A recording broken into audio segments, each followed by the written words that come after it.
Hai teman-teman, kembali lagi bersama kami di acara Bincang-Bincang Santai bersama saya Dwi Cayanti dan partner saya. Ya, saya Ageng Mudiat Moko. Gang, sore ini mau ngebahas apa ya? Ini Mbak, kalau perhatiin, kenapa sih klien-klien kita ini banyak yang masalah awalnya pengangguran? Kayaknya begitu besar dampaknya pengangguran buat mereka ya. Nah, seru nih. Kayaknya kita bisa ngebahas nih soal ekonomi aja. Soalnya kan kalau pengangguran nih bisa akan mempengaruhi sistem perekonomian karena kan roda perekonomian dipengaruhi juga tuh sama tenaga kerja. Jadi erat nih kaitannya sama pengangguran. Saya penasaran jadi deh, apa sih yang dimaksud pengangguran itu Mbak?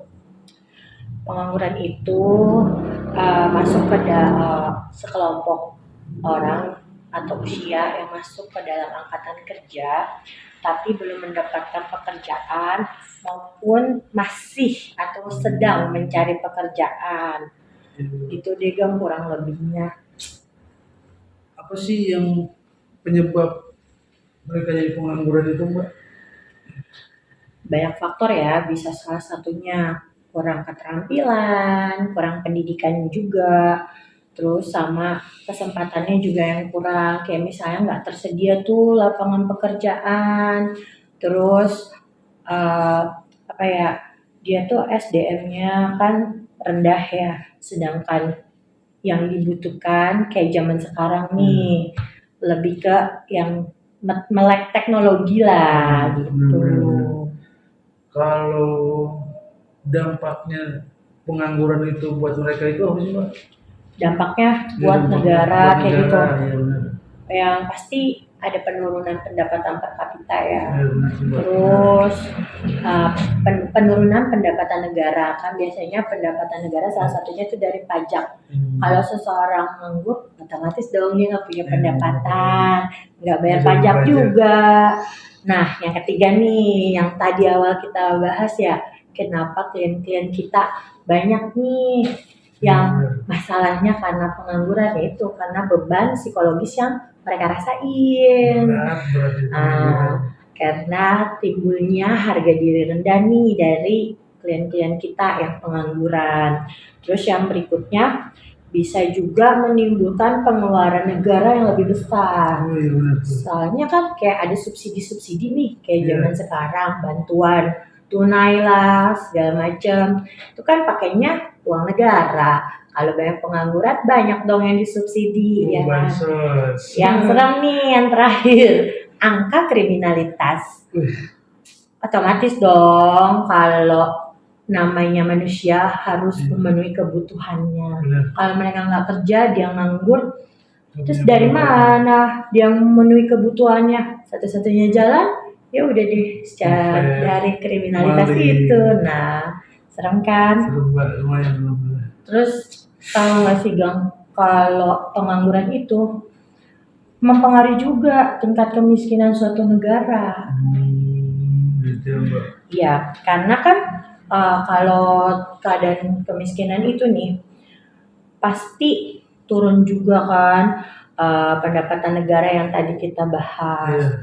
Terus kayak sebenarnya nih di apa ya, pembangunan nasional tuh negara punya apa kayak misalnya dia mensoroti kan pengangguran itu sehingga mengurangi tingkat kemiskinannya.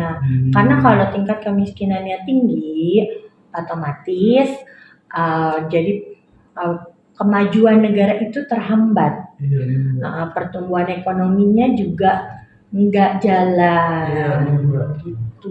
Terus kalau menurut Mbak Dewi nih, bagaimana sih tingkat kemiskinan yang terjadi sekarang ini menurut Mbak Dewi?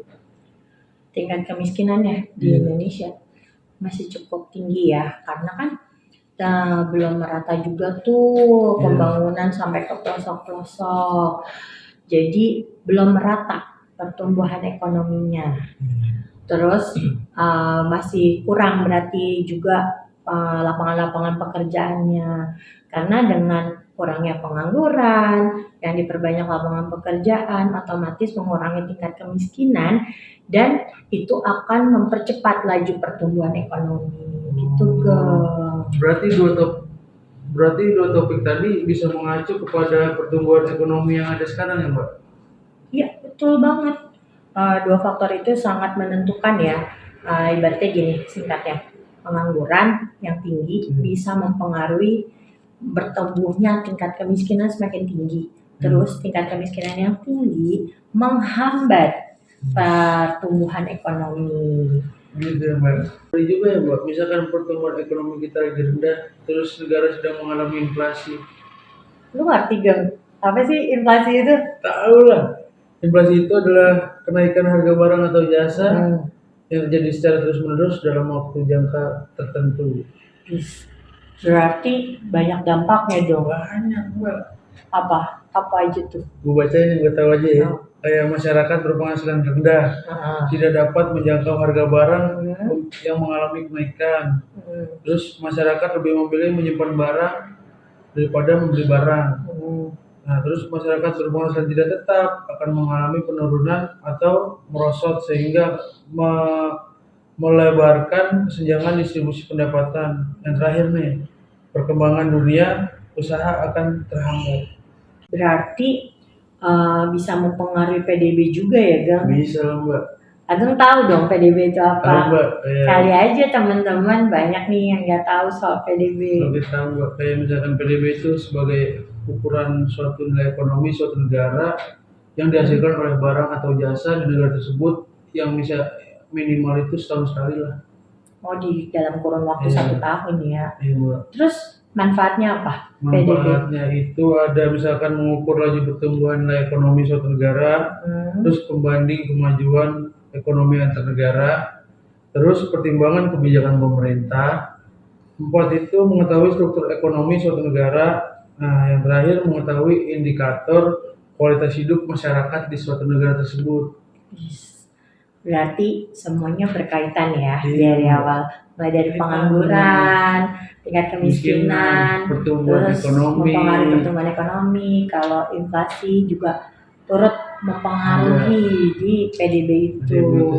Oke teman-teman, kita punya informasi nih buat teman-teman yang mau menambah wawasan, pengetahuan, dan mengupgrade pendidikan terutama di bidang ilmu sosial dengan biaya terjangkau. Yuk gabung di kampus kesayangan kita di Stasiun Widuri yang beralamat di Palmerah, Jakarta Barat. Untuk informasi lengkapnya bisa dicek di web widuri.ac.id atau WA PMB di 0812 8282 4868. Yuk kita gabung di kampus Widuri.